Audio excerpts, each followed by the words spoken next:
হিজরি বছরের প্রথম মাস মুহররম মাসের আজকে 19 তারিখ। মহান রবের ডাকে সাড়া দেওয়ার জন্য আজকের দিনের শ্রেষ্ঠ আমল সালাতুল জুমা আদায় করার জন্য মহান রব আমাদেরকে অতি তাড়াতাড়ি জামি মসজিদে উপস্থিত হওয়ার তৌফিক দান করেছেন। মহান রবের দরবারে কালিমাতুশ শুকর আদায় করি আলহামদুলিল্লাহ। আমাদের আলোচ্য বিষয় সম্পর্কে আপনাদের ধারণা আছে। গত জুমায় ঘোষণা দিয়েছিলাম সাহাবাদের সম্পর্কে আলোচনা হবে। সাহাবাদের সম্পর্কে আলোচনা, এটা আমাদের আকীদার সাথে সম্পর্ক, ঈমানের সাথে সম্পর্ক। আমাদের ঈমান যদি সত্য না থাকে, খাঁটি না থাকে, ভেজাল থাকে, তাহলে আমল করে কোনো লাভ হবে না। এজন্য সাহাবাদের সম্পর্কে আমাদের আকীদা, আমাদের বিশ্বাস কি, এটা ঠিক করার প্রয়োজন আছে না নাই? গত জুমায় সাহাবা কাকে বলে প্রথমে এই বিষয়ে আলোচনা করেছিলাম। সাহাবাদের সংজ্ঞা কি। দ্বিতীয় পর্যায়ে আলোচনা করেছিলাম সাহাবাদের সম্পর্কে বর্ণিত কোরআনের কয়েকটি গুণাবলী।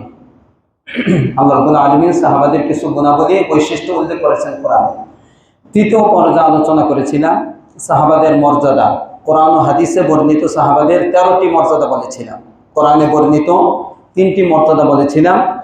এছাড়াও বলেছিলাম যে সাহাবাদের মর্যাদা সম্পর্কে আল্লাহ রাব্বুল আলামিন প্রায় 100 আয়াতে তাদের মর্যাদা উল্লেখ করেছেন। আর আল্লাহ রাসূলের অসংখ্য হাদিসের মধ্যে, হাদিসের ভান্ডারের অভাব নেই সাহাবাদের মর্যাদা সম্পর্কে। সেখান থেকে বাছাই করে করে 10টি সাহাবাদের মর্যাদা উল্লেখ করেছিলাম। এই মোট কোরআন ও হাদিসের আলোকে 13টি মর্যাদা উল্লেখ করেছিলাম। তাহলে গত জুমার মোট বিষয় ছিল সাহাবা কাকে বলে, মনে আছে? 2 নম্বর বিষয় ছিল কোরআনে বর্ণিত সাহাবাদের বৈশিষ্ট্য কি, গুণাবলী কি। 3 নম্বর আলোচ্য বিষয় ছিল গত জুমায় কোরআন ও হাদিসের আলোকে সাহাবাদের 13টি মর্যাদা। 13টি মর্যাদা। আচ্ছা, সাহাবাদের মর্যাদা আমরা গত জুমায় আমরা শুনেছি, সাহাবা কাকে বলে সেটাও শুনেছি। আজকের জুমার আলোচ্য বিষয় হলো 3টি বিষয় নিয়ে আজকে আলোচনা করব। 1 নম্বর, সাহাবাদের ব্যাপারে যারা সমালোচনা করে তাদের ব্যাপারে আল্লাহ রাসূলের ভবিষ্যৎবাণী কি, কি বলেছেন আল্লাহ রাসূল। কথা বলছেন কোন মাস চলে? মুহররম। এই মুহররম মাসে বেশি সাহাবাদের সমালোচনা হয়ে থাকে। সাহাবাদের কি হয়ে থাকে? সমালোচনা হয়ে থাকে। আমি নিজে একটা ভিডিও দেখেছি, এখন তো ভিডিও দেখা যায় না। জলিলুল কদর সাহাবী আমিরে মুআবিয়া রাদিয়াল্লাহু তাআলা আনহু সম্পর্কে একজনের বক্তব্য হলো যে তাকে সাহাবী বলা এবং জলিল কদর সাহাবী বলা যাবে না। কথা বুঝছেন?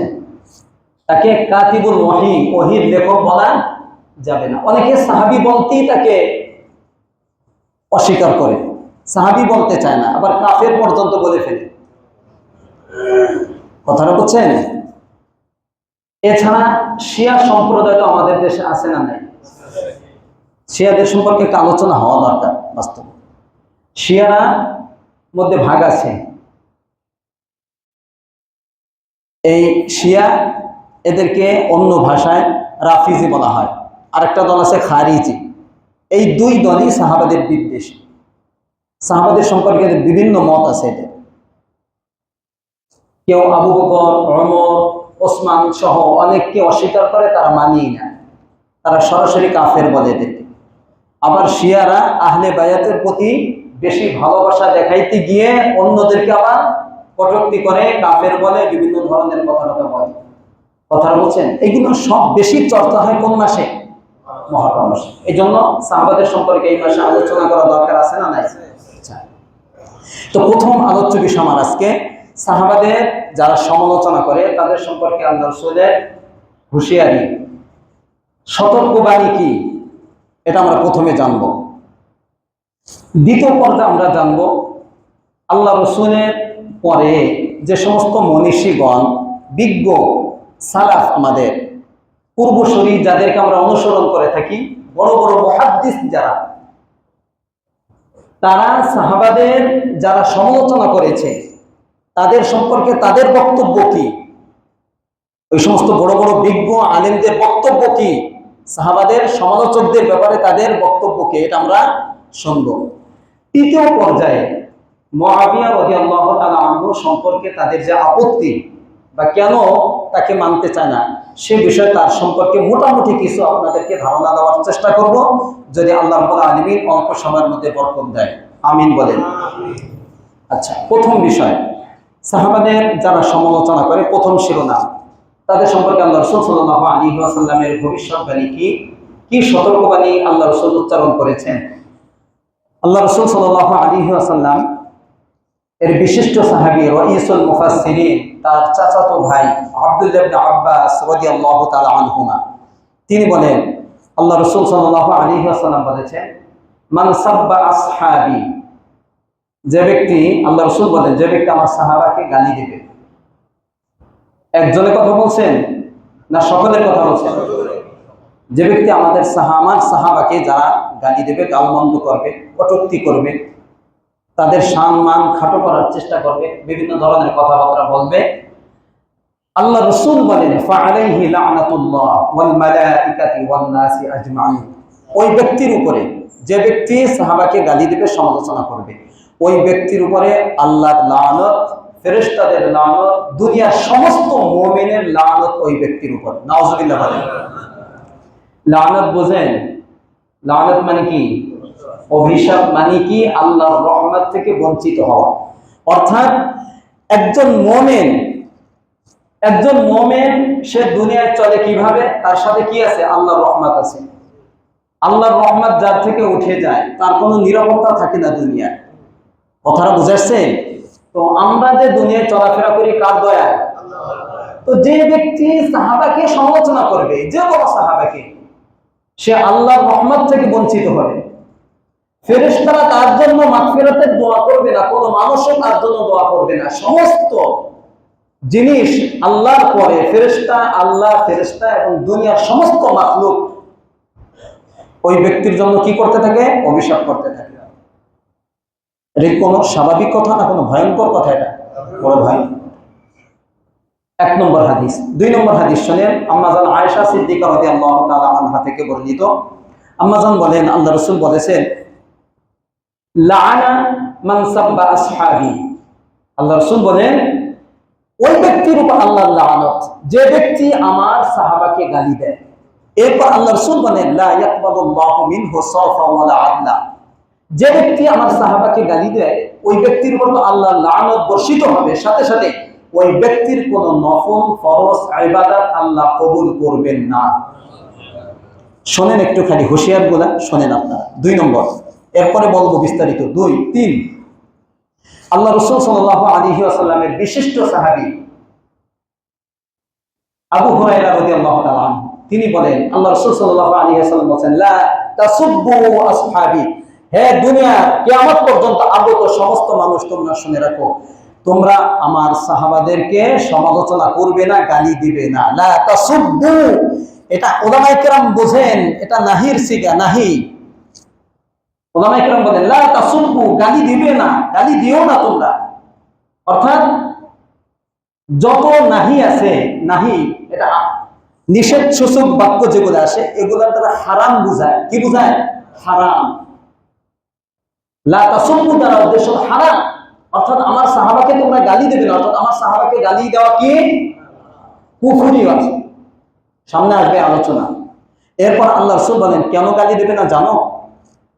ফাওয়াল্লাযী নাফসি বিয়াদি, ওই সত্তার কসম যে সত্তার হাতে আমি মুহাম্মাদের রূহ। ওয়াল্লাযী নাফসি বিয়াদি, আল্লাহর কসম খেয়ে আল্লাহ রাসূল বলতেছেন, লাউ আন্না আহাদাকুম আনফাকা মিসলা উহুদিন যাহাবা, আমার সাহাবায়ে কেরাম মা বালাগা মা আদরাকা মুদ্দা আহাদিহিম ওয়ালা নাসীফা, আমাদেরকে বলতেছেন যে আমার সাহাবাকে কেন তোমরা গালি দেবে না? কারণ কি তোমরা জানো, আমি কসম খেয়ে বলতেছি, তোমরা দুনিয়ার মানুষ যদি উহুদ পাহাড় পরিমাণ স্বর্ণ আল্লাহর রাস্তায় দান করে দাও, কি পরিমাণ? এই হাদিসটা ভালো করে বোঝেন। আমাদেরকে আল্লাহ রাসূল বলতেছে যে তোমরা দুনিয়ার মানুষ যদি উহুদ পাহাড় পরিমাণ, উহুদ পাহাড় ছোট, হ্যাঁ ওই কাছে দেখেন ছোট, 9 কিলোমিটার লম্বা উহুদ পাহাড়, উহুদ পাহাড় পরিমাণ স্বর্ণ যদি তোমরা আল্লাহর রাস্তায় দান করে দাও, কি পরিমাণ দেখি চিন্তা করে নাও। দুনিয়ার কোনো মানুষের পক্ষে সম্ভব? পারবে কি উহুদ পাহাড় পরিমাণ স্বর্ণ আল্লাহর রাস্তায় দান করতে? এই পরিমাণ সম্পদ আছে কারো কাছে? আচ্ছা, যদি থাকে ধরেন এই পরিমাণ সম্পদ যদি তোমরা আল্লাহর রাস্তায় দান করো, তারপরেও তোমরা আমার সাহাবায়ে কেরামের দানে এক মুষ্টি বলা হয়, অথবা 600 গ্রাম। কত গ্রাম? 600 গ্রাম। এক মুঠ অথবা এক মুষ্টি অথবা 600 গ্রাম। ওয়ালা নাসিফা, অথবা এক মুঠের অর্ধেক অর্থাৎ 300 গ্রাম, অথবা এক মুষ্টির অর্ধেক পরিমাণ আমার সাহাবায়ে কেরামের দানের এক মুষ্টি পরিমাণ দানের সমপর্যায়ে পৌঁছাবে না। সুবহানাল্লাহ বলেন। কি বলতেছে? আমরা যদি কোনো ব্যক্তি উহুদ পাহাড় পরিমাণ আল্লাহর রাস্তায় স্বর্ণ দান করি, সাহাবায়ে কেরামের পুরো দানের থেকে এক মুষ্টি দান করার কারণে তারা যতটুকু নেকি অর্জন করছে, আমরা পুরো উহুদ পাহাড় পরিমাণ স্বর্ণ আল্লাহর রাস্তায় দান করলেও তার সমপর্যায়ে পৌঁছাবে না। চিন্তা করছেন আপনি? এটা তো শুধু তাদের দানের একটা দৃষ্টান্ত, আর তাদের আমল, তাদের ইবাদত, তাদের তাকওয়া, তাদের তাহারাতের অবস্থাটা কি বলে? তাদের দানের এই অবস্থা। 4 নম্বর হাদিস আব্দুল্লাহ ইবনে মুগাফফাল রাদিয়াল্লাহু তাআলা আনহু থেকে বর্ণিত। এই হাদিসটি প্রতি জুমায় আমার মুখ থেকে শোনেন, সারা বিশ্বের খতিবরা এই হাদিসটি পড়ে থাকে। দ্বিতীয় খুতবায় আমরা পড়ে থাকি আল্লাহ আল্লাহ ফি আসহাবি। শোনেন, এটা শোনেন, আজকে শোনেন এবং অর্থ জানেন। আজকে আল্লাহ রাসূলের সাহাবী আব্দুল্লাহ ইবনে মুগাফফাল রাদিয়াল্লাহু তাআলা আনহু বলেন, আল্লাহ রাসূল বলেন আল্লাহ আল্লাহ ফি আসহাবি, দুইবার বলেন, হে দুনিয়ার সকল মানুষ, আমার সাহাবায়ে কেরাম সম্পর্কে তোমরা আল্লাহকে ভয় করো। আমার সাহাবায়ে কেরাম সম্পর্কে তোমরা আল্লাহকে ভয় করো। এটার অর্থ এটা, লা তাত্তাখিদুহুম গরাদাম মিন বাদি, আমার ইন্তেকালের পরে আমার কোন সাহাবায়ে কেরামকে সমালোচনার পাত্র হিসেবে গ্রহণ করবে না। লা তাত্তাখিদুহুম গরাদাম মিন বাদি, সমালোচনার লক্ষ্য বস্তু বানাবে না তাদেরকে, অর্থাৎ তাদের সমালোচনা করবে না। এরপর আল্লাহ রাসূল বলেন ফামান আহাব্বাহুম ফাবিহুব্বি আহাব্বাহুম, তাদেরকে যারা ভালোবাসে তারা মূলত আমি রাসূলকে ভালোবাসার কারণেই তাদেরকে ভালোবাসে। কথাটা বুঝাচ্ছে? কাজী সাহাবাকে তারা ভালোবাসে, তাদের ভালোবাসা মূলত আল্লাহকে রাসূলকে বাদ দিয়ে আল্লাহ রাসূলকে মূলত তারা ভালোবাসে। এই ভালোবাসার টানই মূলত তাদেরকে ভালোবাসে, সাহাবায়ে কেরামকে।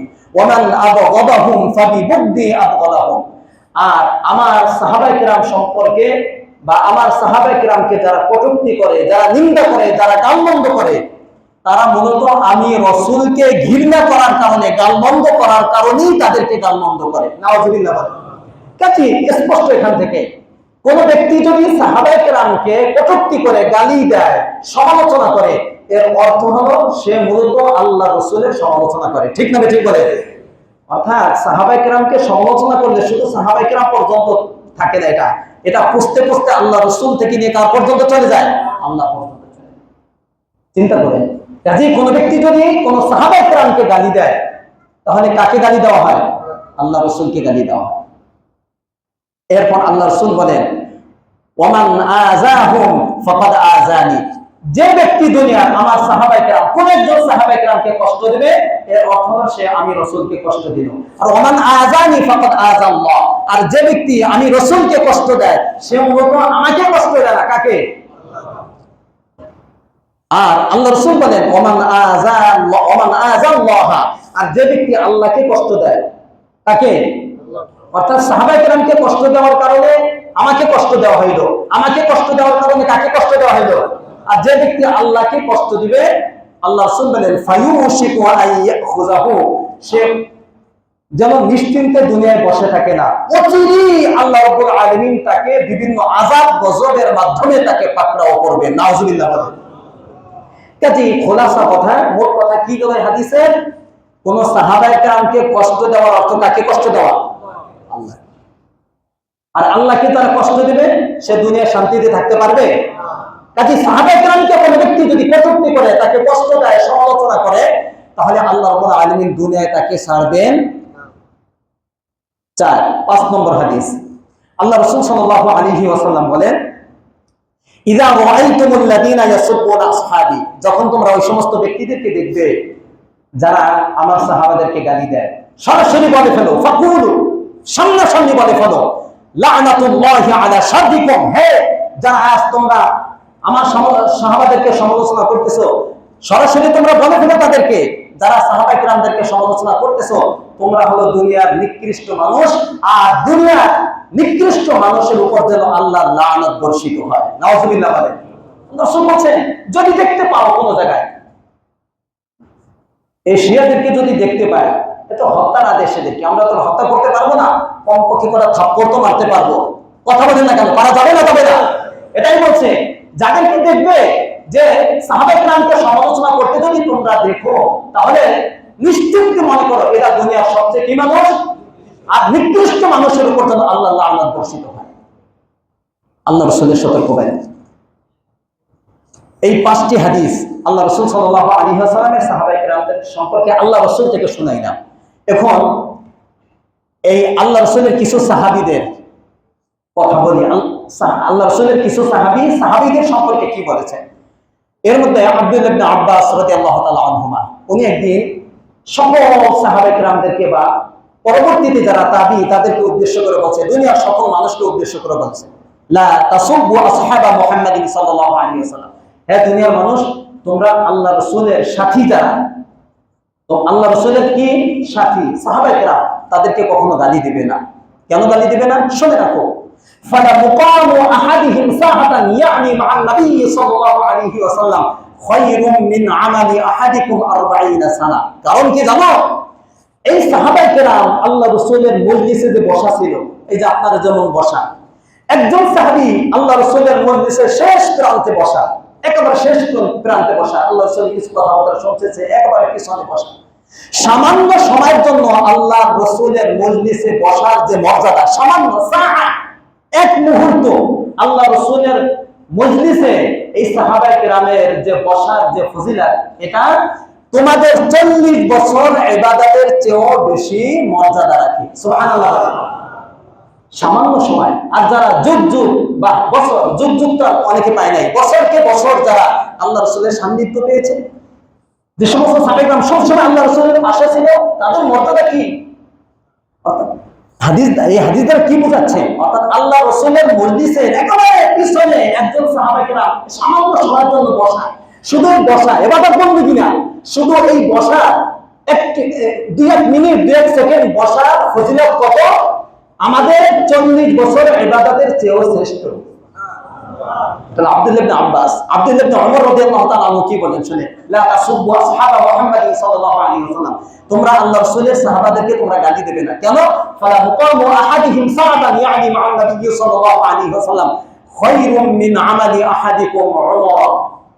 কি কথা বলছেন আব্দুল্লাহ ইবনে ওমর রাদিয়াল্লাহু তাআলা আনহুমা, তিনি বলেন সাহাবাদেরকে কেন গালি দেবে না? কারণ এই সাহাবায়ে কেরাম আল্লাহ রাসূলের মজলিসে সামান্য সময় যে বসেছিল, এই বসে থাকার মর্যাদা কত? তোমাদের একজনের সারা জীবনের ইবাদতের চেয়েও বেশি দামি। সুবহানাল্লাহ বলেন। সাহাবায়ে কেরামের কোন আমল না, কোন আমল না, আমল বাদ দেন, শুধুমাত্র আল্লাহ রাসূলের মজলিসে সামান্য সময়ের জন্য বসে থাকাটা আমাদের একজনের সারা জীবনের আমলের চেয়েও, চিন্তা করছেন আপনি। 3 নম্বর, রিয়াহ ইবনুল হারিস, মনে রাখবেন এগুলা।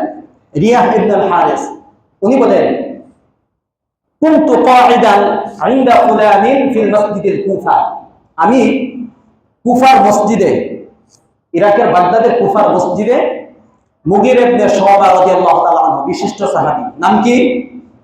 কথা বলেন, নাম কি?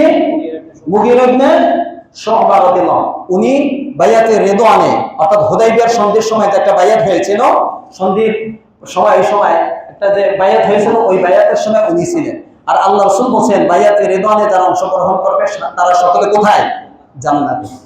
এই মুগীরা ইবনে শুবা কথা বলতেছেন যে, আমি, রিয়াহ ইবনুল হারিস বলেন, আমি কুফার মসজিদে মুগীরা ইবনে শুবা রাদিয়াল্লাহু তাআলা আনহুর কাছে বসা ছিলাম, একেবারে কাছে বসা। ওয়া ইনদাহু আহলুল কুফা, আর মুগীরা ইবনে শুবা বসা এখানে, তার পাশে কুফাবাসী অনেক লোক বসা, কুফার অনেক লোক কি আছে? বসা আছে। ফাজাহু সাঈদ ইবনে জুবাইর, ইতিমধ্যে আল্লাহ রাসূলের আরেকজন বিশিষ্ট সাহাবী সাঈদ ইবনে জুবাইর তিনি আসলেন। কোথায় আসলেন? বয়ান বোঝেন না? কোথায় আসলেন? মজলিসে আগে থেকে বসা কে? মুগীরা ইবনে শুবা। কে? মুগীরা ইবনে শুবা। তার পাশে কুফাবাসীও বসা আছে। ইতিমধ্যে আল্লাহ রাসূলের একজন সাহাবী সাঈদ ইবনে জুবাইর আসলেন। আসার পরে মুগীরা ইবনে শুবা ফারাহাবা বিহি ওয়া হাইয়াহু, তাকে সম্ভাবনা জানালেন, স্বাগত জানালেন এবং সালাম দিলেন। ওয়া আকআদাহু ইনদা রিজলিহি আলা সারির, এবং নিজের পায়ের কাছে যে চকি ছিল চকিতে তাকে বসাইলেন। মুগীরা ইবনে শুবা আল্লাহর রাসূলের আরেকজন সাহাবী যে সাঈদ ইবনে জুবাইরকে নিজের পায়ের কাছে খাটের উপর বসাইলেন, অর্থাৎ তিনি হেলান দিয়ে পাটা ছড়িয়ে বসা ছিলেন মুগীরা ইবনে শুবা। ইতিমধ্যে সাহাবী আসছে, তাকে সালাম দিয়ে কাছে বসাইলেন, নিজের পায়ের কাছে ওই খাটের উপর বসাইলেন যে খাটে মুগীরা ইবনে শুবা বসা ছিলেন। এখানে বসানোর পরে ইতিমধ্যে ফাজাআহু রাজুলুম মিন আহলিল কুফা, কুফার একজন ব্যক্তি আসলো। আরেকজন ব্যক্তি বাহির থেকে, কুফাবাসীর একজন ব্যক্তি, কুফার একজন ব্যক্তি ভিতরে আসলো। আসার পরে তাকে সালাম দিলেন। এসেই এই ব্যক্তি, কুফার এই ব্যক্তি, তার নাম হলো কায়েস ইবনে আলকামা। এই ব্যক্তি এসে ফাসাব্বা ওয়া সাব্বা, ফাসাব্বা ওয়া সাব্বা, এসে গালিগালাজ শুরু করে দিল। মসজিদের ভিতরে ঢুকে কি করলো? গালিগালাজ করা শুরু করে দিল। তখন আল্লাহ রাসূলের ওই দ্বিতীয় যে সাহাবী পরে আসছে সাঈদ ইবনে জুবাইর, উনি সকলের কাছে জিজ্ঞাসা করলেন, মান ইয়াসুবু হাদা রাজুল, এই ব্যক্তি কাকে গালি দেয়? এসেই যে গালি দেওয়া শুরু করলো, কাকে গালি দেয়? লোকেরা বলল ইয়াসুবু আলিয়া, কাকে গালি দেয়? আলী রাদিয়াল্লাহু তাআলা আনহুকে গালি দেয়। নাউযুবিল্লাহ বলেন।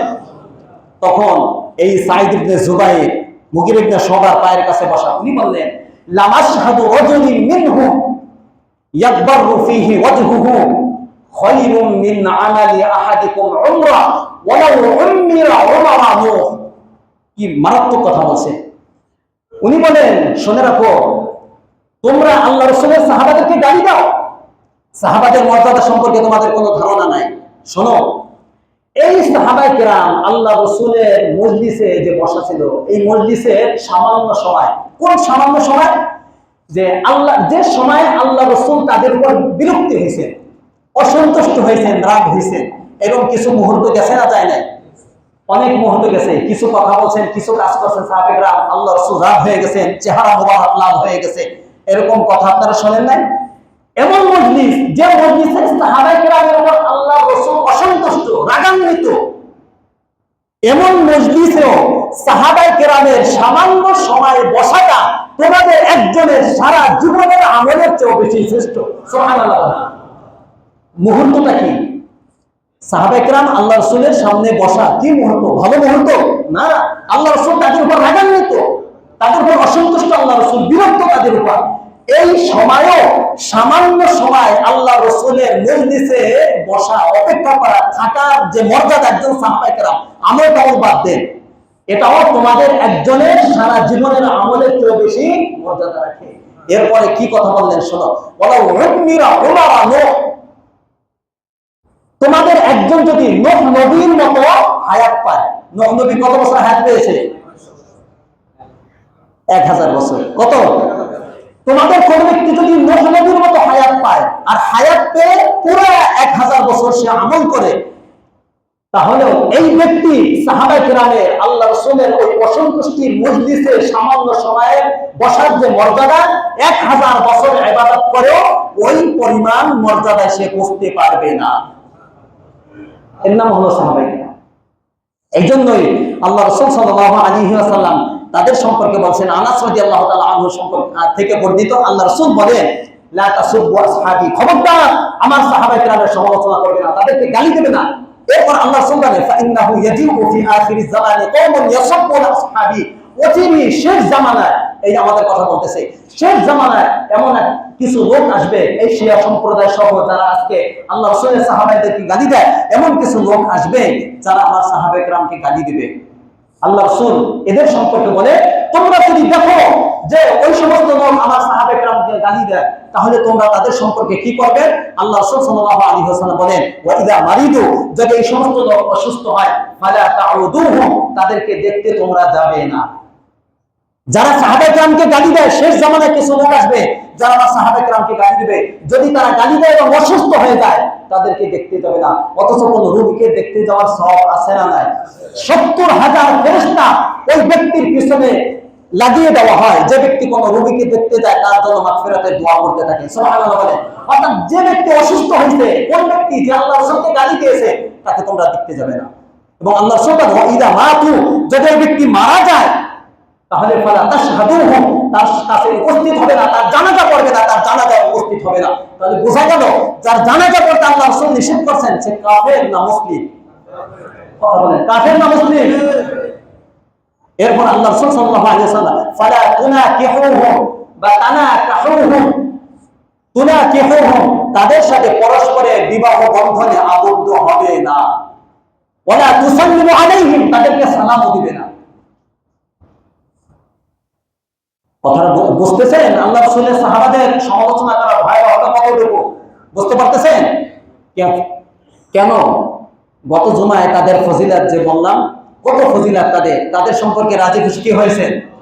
তাদেরকে জান্নাতের সার্টিফিকেট কে দিয়েছে?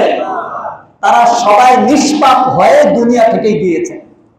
তারা গুনাহ করেছেন কিন্তু তাদেরকে মাফ করিয়ে কোথায় নিয়েছেন? কবরে নিয়েছেন আল্লাহ রাব্বুল আলামিন।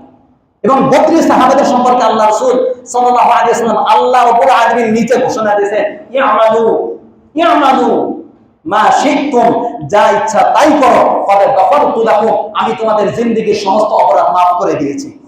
32 সাহাবাদের সম্পর্কে আল্লাহ রাব্বুল আলামিন নিচে বলেন, যা ইচ্ছা তাই করো, তোমাদের সমস্ত অপরাধ মাফ। 32 সাহাবা তাদের সমালোচনা করে। এই জন্য আল্লাহ রাসূল বলেন, লা তামাসসুন্না মুসলিমান রাআনি ওয়া রাআমান রাআনি, শোনো, যে ব্যক্তি, যে মুসলিম আমাকে দেখেছে, কাকে? আল্লাহ রাসূল বলেন যে মুসলিম ঈমান অবস্থা আমাকে দেখেছে, তারা কারা? জোর বলেন, তারা কারা? আল্লাহ রাসূল বলেন জাহান্নামের আগুন তাদের স্পর্শ করবে না। সুবহানাল্লাহ বলেন। আল্লাহ রাসূল 2 নম্বর হাদিস বলে শেষ করব। আল্লাহ রাসূল তাদের সম্পর্কে বলেন, মা মিন আহাদিন মিন আসহাবি ইয়ামুতু বিআরদিন ইল্লা বুইসা কাঈদান আও নূরান লাহু ইয়াওমাল কিয়ামা। আল্লাহ রাসূল সাল্লাল্লাহু আলাইহি ওয়াসাল্লাম বলেন, শোনো, আমার সাহাবায়ে কেরাম, আমার সাহাবাদের মধ্যে থেকে যে কোনো সাহাবা পৃথিবীর যে প্রান্তে, যে জমিনে তারা মারা যাবে, পৃথিবীর যেখানে মারা যাবে, যেখানে তাদের কবর হবে, মারা গেছে, কাল কিয়ামতের ময়দানে ওই এলাকাবাসী পুরো অঞ্চলের জন্য আল্লাহ রাব্বুল আলামিন তাকে নেতা হিসাবে এবং তাদের জন্য নূর হিসাবে আল্লাহ রাব্বুল আলামিন কাল কিয়ামতের ময়দানে আমার ওই সাহাবাকে উঠাবেন। সুবহানাল্লাহ বলেন। অর্থাৎ যে জমিন মারা যাবে, যে এলাকায় মারা যাবে, ওই এলাকার নেতা হবে এবং ওই এলাকার জন্য নূর হবেন কাল কিয়ামতের ময়দানে ওই সাহাবী। অর্থাৎ তাদের সকলকে নিয়ে তিনি জান্নাতে যাবেন। সুবহানাল্লাহ বলেন। একজন সাহাবার মর্যাদা এত। কাজী যে ব্যক্তি সমালোচনা করবে, সাহাবাদের গালি দিবে, গালমন্দ করবে, কটূক্তি করবে, বিভিন্ন ধরনের তাদের সম্মান খাটো করার জন্য কথা বলবে, তাদের সম্পর্কে আপনি এই হাদিসগুলো থেকে আপনি কি বলতে পারেন? তারা মুসলিম থাকে? বলেন, তারা মুসলিম থাকতে পারে?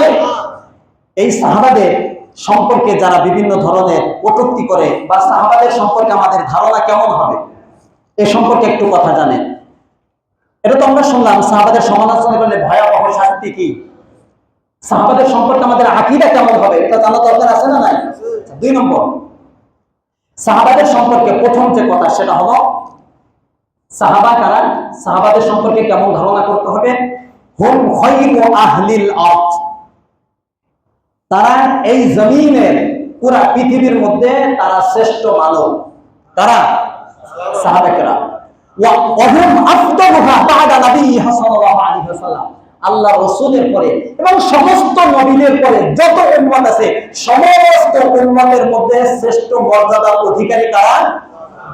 প্রথম বিশ্বাস এটা, এই আকীদা প্রথম আহলুস সুন্নাহ ওয়াল জামাতের আকীদা।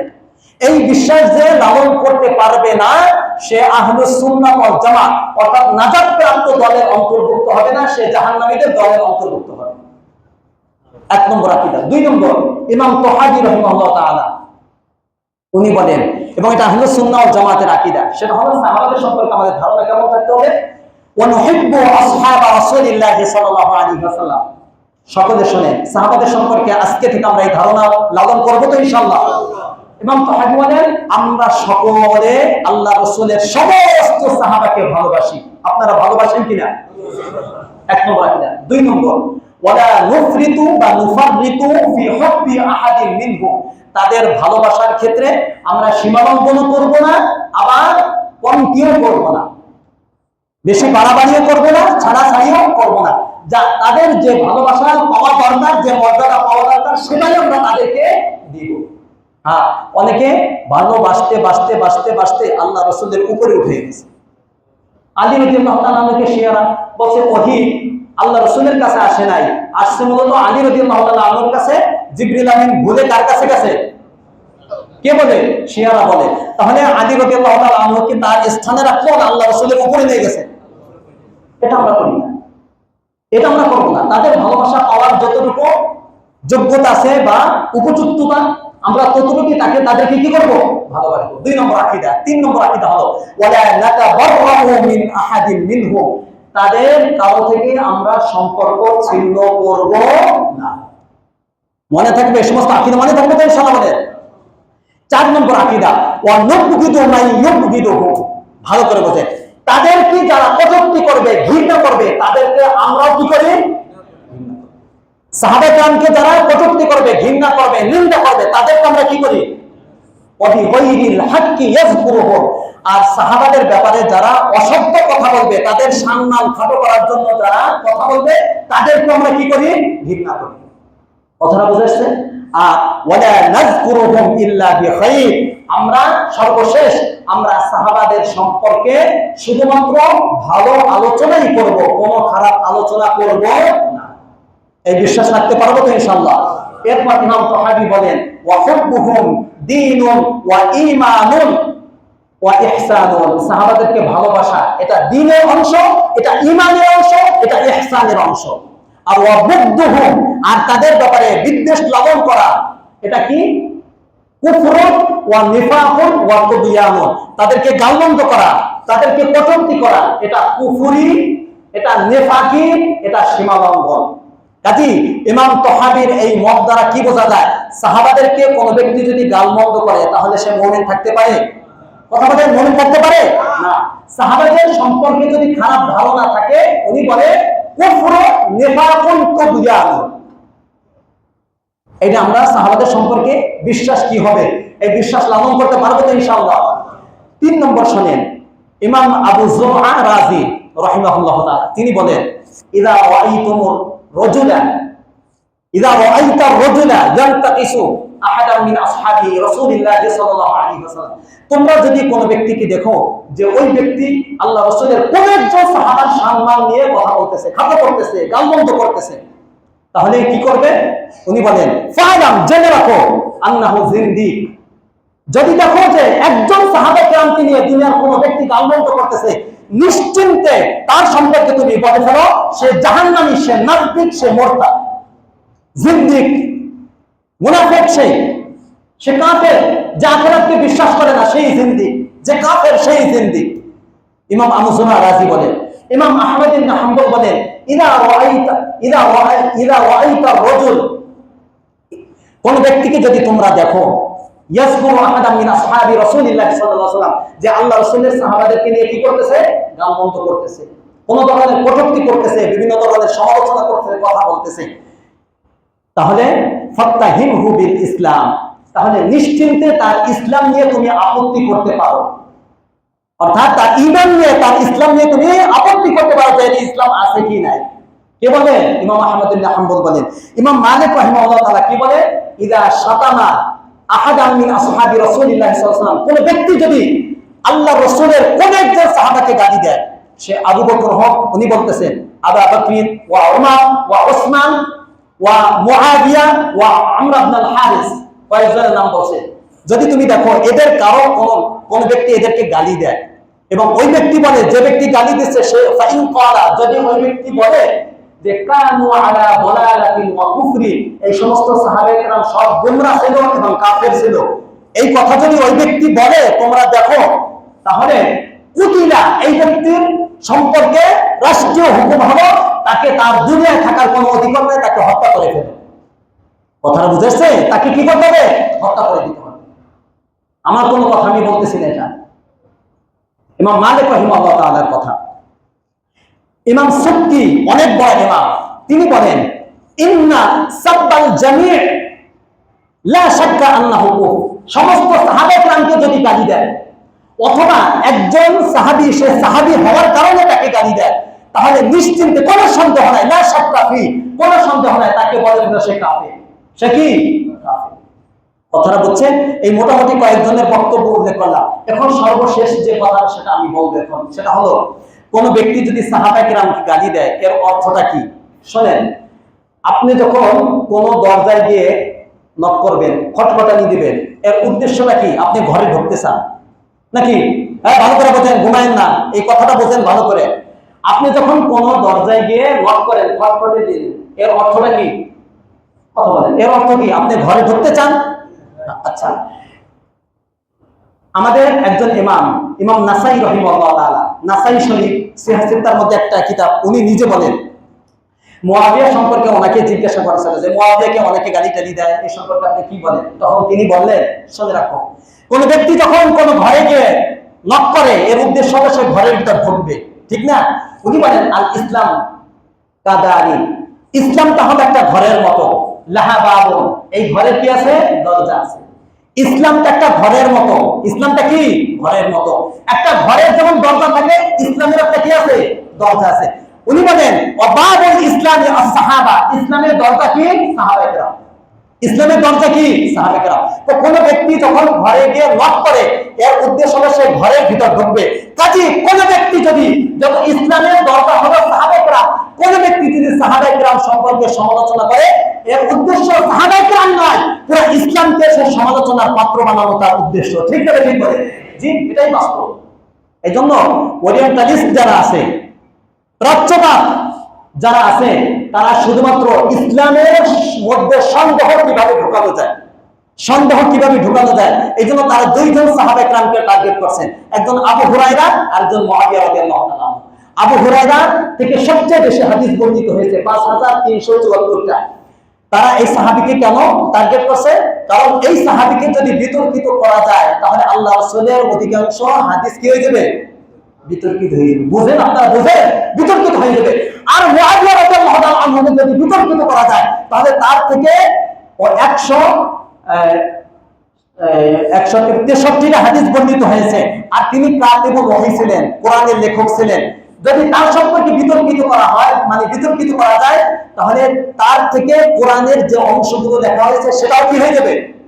বিতর্কিত হয়ে যাবে। এবং তিনি যে রাষ্ট্র পরিচালনা করছেন সেটাও মুসলিম রাষ্ট্র, সব বিতর্কিত হয়ে যাবে। এই জন্য দুই ব্যক্তিকে তারা টার্গেট করে। কথাটা বুঝাচ্ছে? বিভিন্ন ধরনের কথাবার্তা বলে। কাজেই আপনার বুঝতে হবে, কোন ব্যক্তি যদি সাহাবায়ে কেরামকে গালি দেয় এর উদ্দেশ্য হলো সাহাবায়ে কেরাম না, কাকে? উদ্দেশ্য কি? ইসলাম উদ্দেশ্য। এরপর উনি বলেন কোন ব্যক্তি যদি মুআবিয়াকে সমালোচনা করে, মুআবিয়াকে গালি দেয়, তাহলে উদ্দেশ্য হলো মুআবিয়া না, বরং সে সমস্ত সাহাবায়ে কেরামকে গালি দিয়ে সে মূলত ইসলামের ভিতর কি চায়? ঢুকতে চায়। এই জন্য সাবধান, খুব সাবধান। আমরা দিন পেয়েছি কাদের থেকে? যারা বলেন কাদের থেকে? সাহাবায়ে কেরাম থেকে। কত কষ্টের বিনিময়, রক্তের বিনিময়, জীবনের বিনিময় তারা আমাদের কাছে দিন পৌঁছেছে। এই কোরআন সংকলন আল্লাহ রাসূল করে গেছেন না, সাহাবায়ে কেরামের হাতে হয়েছে। হাদিস সংকলন, হাদিস আমানতদারির সাথে কোরআন ও হাদিসের আমানত আমাদের কাছে পৌঁছেছে কারা? তো তাদেরকে যদি বিতর্কিত করা হয় তাহলে কোরআনও বিতর্কিত হয়ে যাবে, হাদিসও বিতর্কিত হয়ে যাবে, পুরো ইসলাম শেষ। এইজন্য একজন সাহাবায়ে কেরাম সম্পর্কে আমাদের জন্য কোনো খারাপ ধারণা না থাকে। ঠিক আছে তো ইনশাআল্লাহ? এখন তৃতীয় পর্যায়ে যে সময় আছে 10 মিনিট সময় আলোচনা করব, আমি দেশে ছাড়বো। মুআবিয়া রাদিয়াল্লাহু তাআলা আনহু সম্পর্কে ভালো করে শুনেন। মুআবিয়া রাদিয়াল্লাহু তাআলা আনহু সম্পর্কে অনেকের অনেক ধারণা, ঠিক না? কথা বলেন, অনেকের অনেক ধারণা। এই সম্পর্কে অল্প 10 মিনিটে একেবারে আমার দিকে চোখ কান খোলা রাখেন।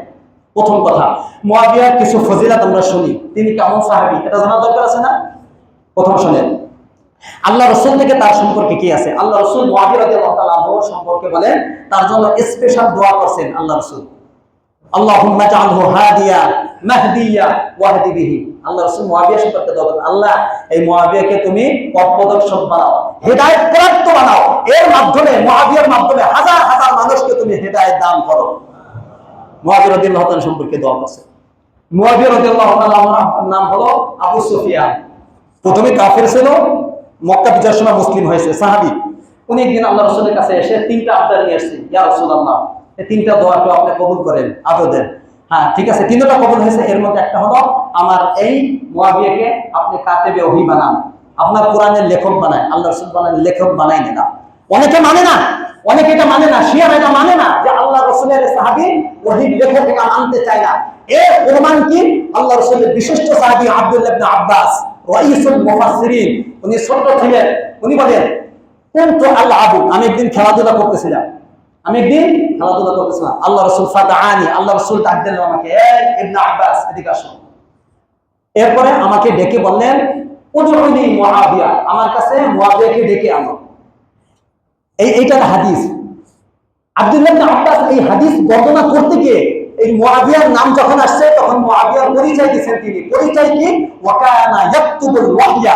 এটা আমার কোনো কথা না। আব্দুল্লাহ ইবনে আব্বাস বলে মুআবিয়া তো এমন একজন লোক যে ওহী লিখত। আসমান থেকে আল্লাহ রাসূলের পর যে কোরআন অবতীর্ণ হইত, সেই কোরআন চামড়ায় তারপর বিভিন্ন জিনিসের মধ্যে অনেক সাহাবায়ে কেরাম লিখত। এর মধ্যে মুআবিয়া রাদিয়াল্লাহু তাআলা আনহু একজন। কাজে তার মর্যাদা আছে না নাই? দুই নম্বর, আল্লাহ রাসূল সাল্লাল্লাহু আলাইহি ওয়াসাল্লামের সাহাবী মুআবিয়া রাদিয়াল্লাহু তাআলা আনহু একজন মুজতাহিদ ফকিহ সাহাবী ছিলেন। তিনি একবার বেতরের নামাজ এক রাকাত পড়ছেন। কয় রাকাত? এক রাকাত। তখন একজন সাহাবী আব্দুল্লাহ ইবনে আব্বাস রাদিয়াল্লাহু তাআলা আনহুর কাছে অভিযোগ দিয়েছে যে মুআবিয়া তো বেতরের নামাজ এক রাকাত পড়ে, আমরা তিন রাকাত পড়ি, উনি তো এক রাকাত পড়ছেন। বলছেন থাম, ওনার সম্পর্কে তোমার অভিযোগ করার কোনো অধিকার নেই। ইন্নাহু ফাকিহুন মুজতাহিদুন, তিনি একজন ফকিহ মুজতাহিদ। ফকিহ মুজতাহিদ মানে হলো যে কোরআন হাদিস থেকে সরাসরি মাসআলা বের করে আমল করতে পারে, আরেকজনের অনুসরণ করা লাগে না, বরঞ্চ মানুষ তাকে অনুসরণ করে। তার নাম কি? ফকিহ মুজতাহিদ। যেমন আমরা আবু হানিফা রাহিমাহুল্লাহ তাআলা তিনি ফকিহ, ইমাম মালিক রাহিমাহুল্লাহ তাআলা তিনি ফকিহ। তারা যে মাসআলাগুলো গবেষণা করে বের করে দিয়েছে সেই অনুযায়ী আমরা চলি। তো মুআবিয়া রাদিয়াল্লাহু তাআলা একজন ফকিহ, একজন মুজতাহিদ। 4 নম্বর ফজিলত, আল্লাহ রাসূল বলেন মুআবিয়া একজন জান্নাতি সাহাবী। সুবহানাল্লাহ বলেন, জান্নাতি সাহাবী। আল্লাহ রাসূল একটা হাদিস আছে, বুখারীতে হাদিসটা আছে। আল্লাহ রাসূল বলেন আউয়ালু জাইশিন মিন উম্মতি ইয়াগযুনাল বাহরা ক্বাদ আওজাবু, আমার উম্মতের একটা দল সামুদ্রিক অভিযানে বের হবে, নৌ অভিযানে বের হবে তারা। আমি এই গত জুমার আগের জুমায় বলছিলাম সাইপ্রাস অর্থাৎ কুবরুস, আগের নাম ছিল কুবরুস, এই অঞ্চল বিজয় করছে কে? মুআবিয়া রাদিয়াল্লাহু আনহু। সামুদ্রিক অভিযান এটা। তিনি বলেন আমার উম্মতের একটা দল সামুদ্রিক অভিযানে বের হবে, তাদের মর্যাদা কি? আল্লাহ রাসূল বলেন ক্বাদ আওজাবু, তারা সকলে জান্নাতকে ওয়াজিব করে নিয়েছে। সুবহানাল্লাহ বলেন, তাদের সকলের জন্য জান্নাত ওয়াজিব। এই জামাতের নেতৃত্ব এবং আমির ছিলেন আমিরে মুআবিয়া রাদিয়াল্লাহু তাআলা আনহু। জান্নাতি না? জান্নাতি না? স্পষ্ট। এটা আল্লাহ রাসূলের থেকে এই 4টা মর্যাদা শুনলেন। এখন শুনেন, এটা হলো তার মর্যাদা আল্লাহ রাসূল থেকে। আর রাষ্ট্র পরিচালনার ক্ষেত্রে তার অভিজ্ঞতা তিনি কেমন ছিল? 1 নম্বর 10টি পয়েন্ট আমি বলবো। 1 নম্বর শুনেন, তিনি ওমর ফারুক রাদিয়াল্লাহু তাআলা আনহুর যুগে সিরিয়ার দামেস্কের গভর্নর ছিলেন। ভালো করে বুঝেন, সিরিয়ার দামেস্কের দ্বিতীয় পর্যায়ে। এরপর যখন ওসমান গনি রাদিয়াল্লাহু তাআলা ক্ষমতা আসলেন, পুরা সিরিয়া, সিরিয়া শুধু এখন যে সিরিয়া ওটা না, এখন সিরিয়া, ফিলিস্তিন, জর্ডান, লেবানন সহ পুরা অঞ্চলকে একসাথে শাম বলা হয়তো, সিরিয়া বলা হয়তো। পুরা সিরিয়া গভর্নর আমির ছিলেন ওসমান গনি রাদিয়াল্লাহু তাআলা আনহুর সময় কে? মুআবিয়া রাদিয়াল্লাহু তাআলা আনহু। এরপর আলী রাদিয়াল্লাহু তাআলা আনহুর যুগে ঠিক উনি এটা ছিলেন। এরপরে 3 নম্বর পরে 4 নম্বর ফজিলত, এরপরে যখন হাসান রাদিয়াল্লাহু তাআলা আনহুর ইন্তেকালের পরে তিনি ক্ষমতায় আসলেন। আসার পরে পৃথিবীর অবস্থা ভালো ছিল না। পৃথিবীর অবস্থা কি ছিল না? ভালো ছিল না, খুব খারাপ অবস্থা ছিল। কারণ ওসমান গনি রাদিয়াল্লাহু তাআলা আনহু হত্যা থেকে এই সাবাইরা বিভিন্ন চক্র, তারপরে রাফিজি, খালিজি, এরা মুসলিমদের মাঝে বিভেদ সৃষ্টি করে রেখেছিল, দলাদলি, মারামারি, হাঙ্গামাই করেছিল। কিন্তু তিনি ক্ষমতায় আসার পরে কঠিন হস্তে সমস্ত ফিতনা দমন করে সারা মুসলিম রাষ্ট্রে শান্তি আর নিরাপত্তার ব্যবস্থা তিনি করেছিলেন। কে? মুআবিয়া রাদিয়াল্লাহু তাআলা আনহু। এটা হলো 4 নম্বর। 5 নম্বর হলো তার শাসন আমলে মহিলারা যদি চাইতো যে আমি ঘরের দরজা খুলে ঘুমাবো, তাহলে এই সুযোগ মহিলাদের ছিল। অর্থাৎ কেউ ডিস্টার্ব করার আর ঘরে ঢোকার মতো সাহস ছিল। তাহলে কি নিরাপত্তার ব্যবস্থা তিনি করেছিলেন? কে? মুআবিয়া রাদিয়াল্লাহু আনহু। ভালো করে শুনেন এগুলা, আপনারা তো খারাপ ধারণা রাখেন, এগুলো শুনেন। 6 নম্বর, রাস্তায় কোন রাস্তায় যদি 1000 বা 10,000 স্বর্ণ মুদ্রা পড়ে থাকতো, কোন ব্যক্তির ধরার সাহস ছিল না। এমন শাসন ব্যবস্থা তিনি কায়েম করেছিলেন, ধরার তাকানোর ছোঁয়ার ধরার সাহস ছিল না রাস্তায় যদি পড়ে থাকতো স্বর্ণ মুদ্রা।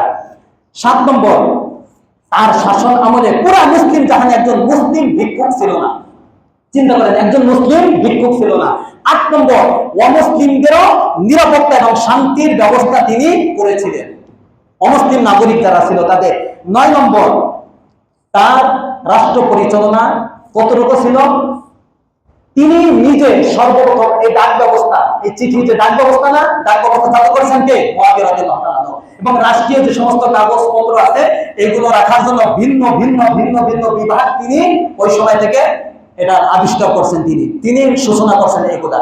10 নম্বর, তার রাষ্ট্রীয় ক্ষমতা কত দূর ছিল? এটা বলতে গেলে বহুত সময় লাগবে। আমাদের পাকিস্তানের লাহোর পর্যন্ত চলে আসছিল, আফগানিস্তান কাবুল, তারপরে রাশিয়া, তারপরে বেলুচিস্তান, এই আশেপাশে যে সমস্ত অঞ্চল, বোখারা, সামারকান্দ শহর, এই অঞ্চল পর্যন্ত তার ক্ষমতা চলে এসেছিল।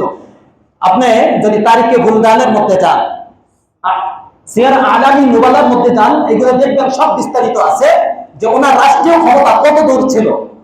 ওনার রাষ্ট্রীয় ক্ষমতা সম্পর্কে লেখা হয় যে চীন থেকে পর্তুগাল থেকে চীন, আফ্রিকা থেকে ইউরোপ, এই পুরা অঞ্চলে প্রায় 65 লক্ষ বর্গ মাইল ব্যাপী তার রাষ্ট্রীয় ক্ষমতা ছিল। কথাটা বুঝাচ্ছে? তিনি পুরা রাষ্ট্রীয় ব্যবস্থা তিনি মোট প্রায় 20 বছর, কাছাকাছি 20 বছর, একটু বেশি বা 20 বছর তিনি ক্ষমতায় ছিলেন। সারা বিশ্বে মুসলিম জাহানের মধ্যে তিনি শান্তি আর নিরাপত্তার ব্যবস্থা তিনি করে গেছেন।